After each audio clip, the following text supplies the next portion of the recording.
Guys hello guys, আসসালামু আলাইকুম। সকাল সকাল দেশি মুরগি রেখেছে খাওয়ার চাল খেতে দিলাম। দেখুন কি সুন্দর করে চাল খাচ্ছে। ওই দেখুন একটা হাঁসে বাচ্চা নিয়ে একটা মুরগি করছে। সামনে কুচে বসার ভিডিও দিব মুরগিতে ডিম পারলে।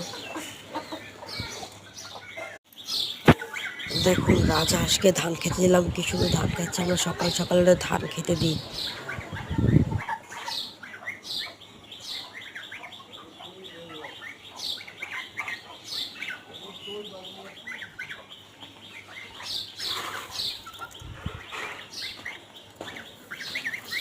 প্লিজ সবাই মাশাল্লাহ বলে যাবেন। আমার ইতিহাস দিয়ে ধান খেতে দিলাম।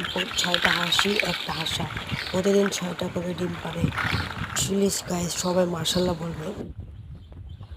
মানুষের চোখের নজর অনেক খারাপ, বদদোয়া লেগে যাবে, তাই মাশাল্লাহ বললে আর বদদোয়ার নজরটা লাগবে না। এখন 3 হাঁসকে ধান কুড়া ও একটু সামান্য লবণ দিয়ে এখন হাঁসকে খেতে দেব। দেখুন সবাই কি সুন্দর করে খাওয়া শুরু করে।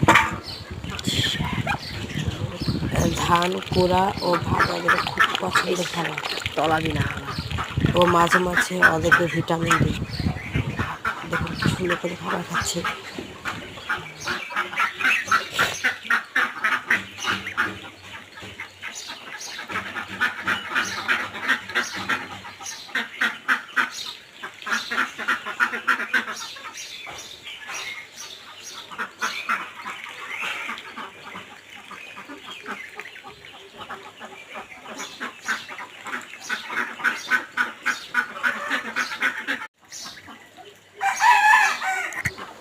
ওদের প্রায় খাবার খাওয়া শেষ মুহূর্তের ভিডিও।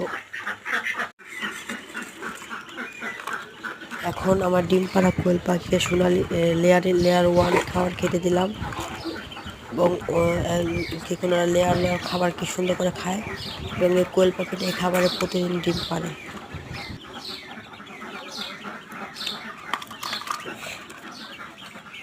উপরে বাচ্চাগুলো আমার মুরগি নিচে ফুটিয়েছিলাম, তার ভিডিও পেতে হলে অবশ্যই সাবস্ক্রাইব করতে হবে।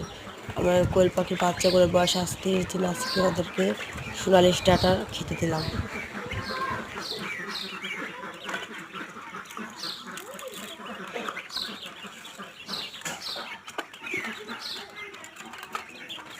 মুরগি দিয়ে কীভাবে কোয়েল পাখি বাচ্চা ফুটেছে সেটা জানতে হলে আপনার মূল্যবান মন্তব্য কমেন্ট বক্সে জানান। প্লিজ সামনে মুরগি দিয়ে কোয়েলের বাচ্চা ফোটার ভিডিও দেব ইনশাল্লাহ। কোয়েলকে খাবার ও পানি দেওয়া হচ্ছে।